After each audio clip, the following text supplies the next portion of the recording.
पहले कहते हैं करहगर से लड़ेंगे, फिर कहते हैं राघोपुर जाएंगे और अब कह रहे हैं चुनाव ही नहीं लड़ेंगे। आखिर प्रशांत किशोर नेता है या राजनीतिक बाजार में सबसे बड़ा सौदा ढूंढ रहे व्यापारी?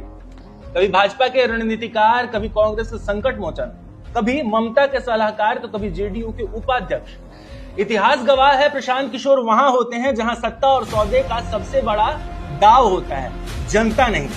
दावा करते हैं व्यवस्था बदलने की, लेकिन सच यह है कि जब खुद जमीन पर उतरकर जनता का सामना करने की बारी आई तो डर गए। शायद डर था कि चुनावी हलफनामे में अपनी संपत्ति का ब्यौरा देना पड़ेगा। तो चुनाव लड़ने गया ही था, देखा भी, लेकिन पार्टी के साथियों का निर्णय ही सर्वोपरि है। मेरा भी उसमें मत है, लेकिन सबने मिलकर निर्णय लिया है कि इसलिए मैं चुनाव नहीं लड़ रहा हूँ, इसलिए मैं चुनाव नहीं लड़ रहा हूँ, मैं चुनाव नहीं लड़ रहा हूँ। है कि जिन दलों से वो आज तक सलाह के नाम पर करोड़ों रुपए लेते आए हैं, उनकी पोल खुल जाएगी।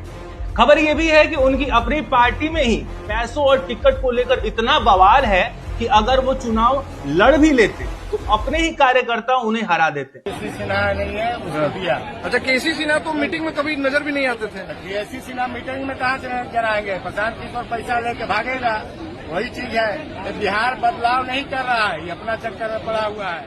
जो इंसान एक विचारधारा के प्रति ईमानदार नहीं, वो बिहार का क्या होगा?